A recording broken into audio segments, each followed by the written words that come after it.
Good morning, I'm Ayshah Tull. Prince Harry has revealed that he only cried once after the death of his mother. In the latest trailer ahead of his interview with ITV, the Duke talks about his guilt at walking amongst crowds of mourners in the aftermath of Princess Diana's burial. It's the latest of a series of revelations ahead of his release of the autobiography. Callum Watkinson reports. Prince Harry was 12 years old in 1997 when public grief erupted around what was, for him, a highly personal tragedy. Everyone knows where they were and what they were doing the night my mother died. In the latest trailer for his ITV interview to be screened in full this evening, the Prince speaks of grief for a lost parent, complicated by royal duty. I cried once at the burial, and I go into detail about how strange it was and how actually there was some guilt that I felt, and I think William felt as well, by walking around the outside of Kensington Palace.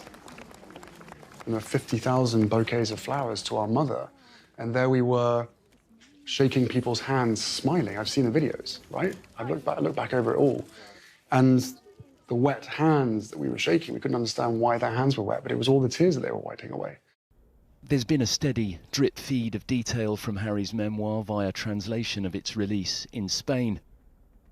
His claim to have killed 25 people in Afghanistan managed to unite retired British officers and the Taliban in criticism.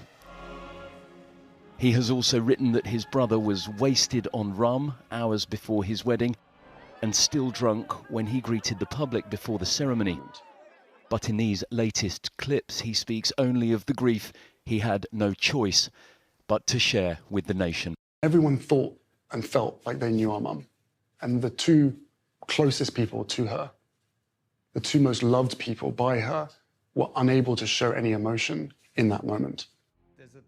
After all that has been written and said about this interview, for those wishing to hear the full account in the Prince's own words, the wait is nearly over. Callum Watkinson, ITV News. And you can watch Prince Harry's interview with Tom Bradby tonight at 9 on ITV1, STV and ITVX. The Health Secretary, Steve Barclay, has hinted that NHS workers could get a new pay offer from April if they agree to efficiency savings. Writing in the Sunday Telegraph, Mr Barclay said he was ready to engage with health unions. Nurses and ambulance staff have been striking in recent weeks in a pay dispute. Labour leader Sir Keir Starmer says the strikes were a badge of shame on the government. All they're asking for is the government to get in the room and negotiate with them. And they said that before the strike... Well, they're asking for more money, aren't they? Before the strike started, in that week before the strike started, they said, if the government comes into the room to talk to us, we won't go on strike. And the government has refused to do so.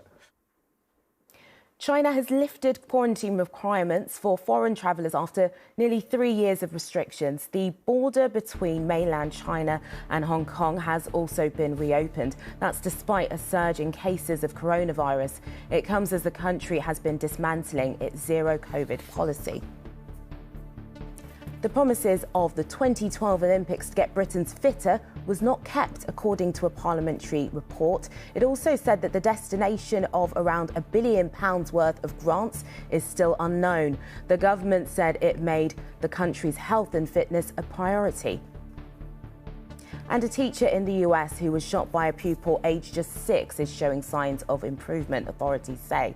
Abby Zwerner suffered life-threatening injuries after the incident in Virginia on Friday, which police have said was not an accident. To football, and Liverpool and Wolves played out a thrilling draw in the FA Cup last night at Anfield. Wolves gained the lead through this awful error from goalkeeper Alisson. That was before Liverpool pulled level with a sensational volley from Uruguayan Darwin Núñez. Goals from Mo Salah and Hwang Hee-chan meant the game finished 2-2. That's all from me. I'll be back with the lunchtime news at 1 o'clock. Bye-bye.